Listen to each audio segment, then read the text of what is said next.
So I thought I'd do a quick review on the Military Watches Collection by Eaglemoss. These are the first three watches that are available in Australia at the moment.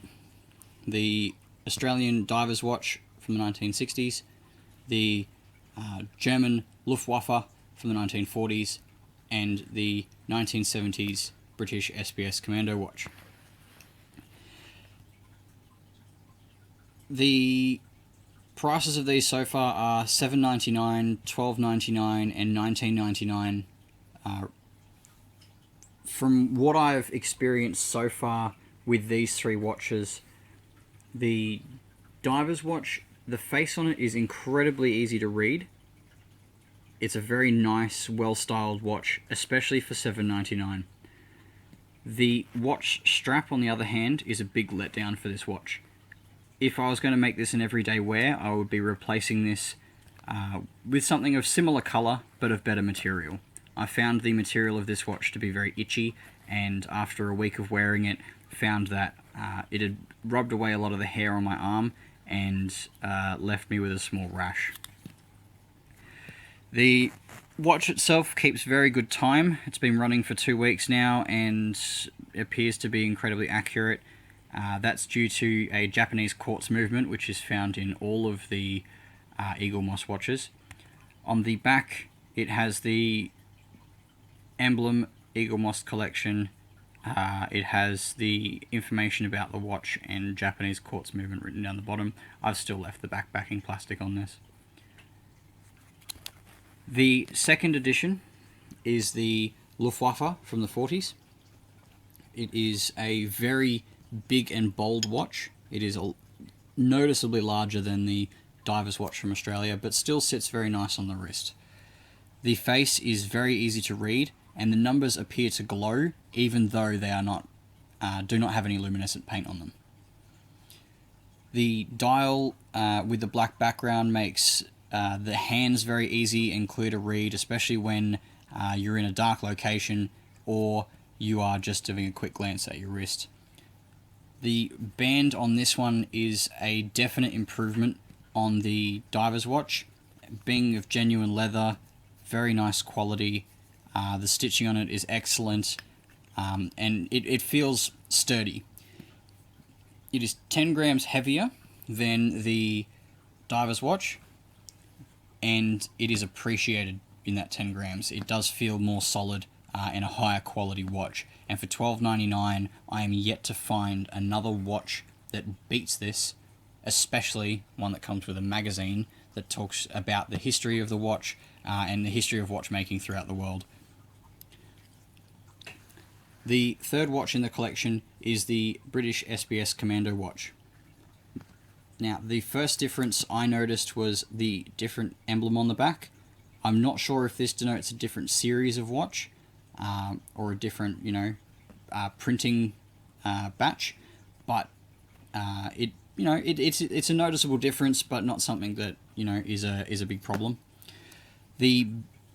I'll talk about the band first, because the band is very similar to that of the Diver's watch. It is softer and nicer, and something that I could comfortably wear on a day-to-day basis for quite a long time, and does feel, noticeably better quality than what's found on this one here.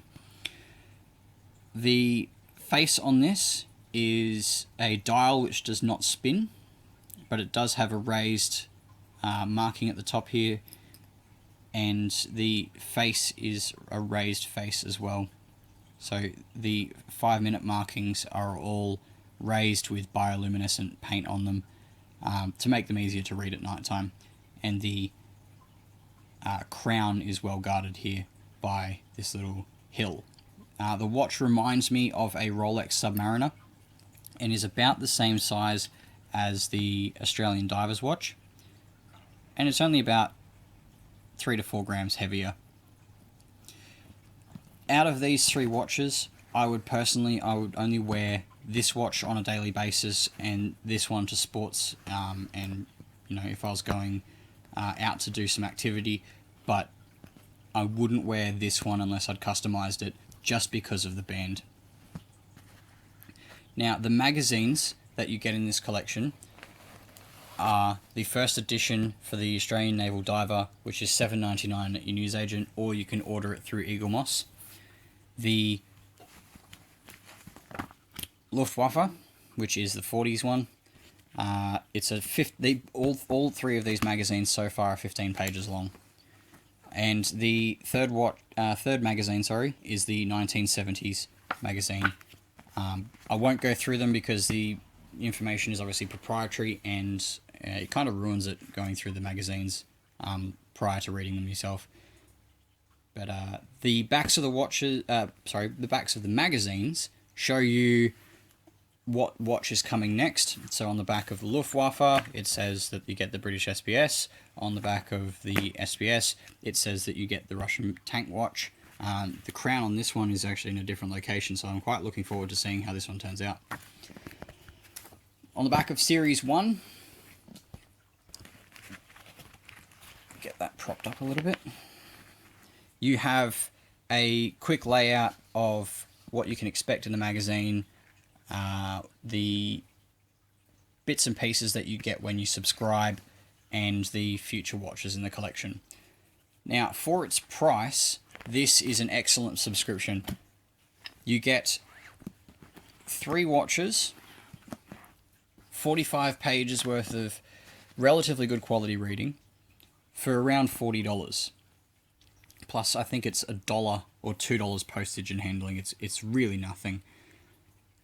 You cannot build a watch collection this fast with this little money. I mean, you get 3 watches for $40. You can't even get a decent watch at the shops for $40 without it being very, very poor quality.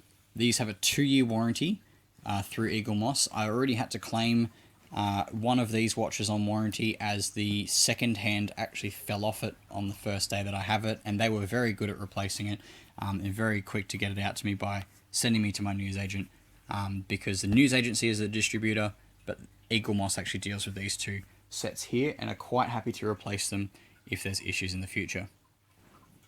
If you have any questions about any of the watches, or have any comments and requests for the next set of videos, which will be issues 4 and 5, please let me know in the comment section below, and I will keep you up to date as they come through.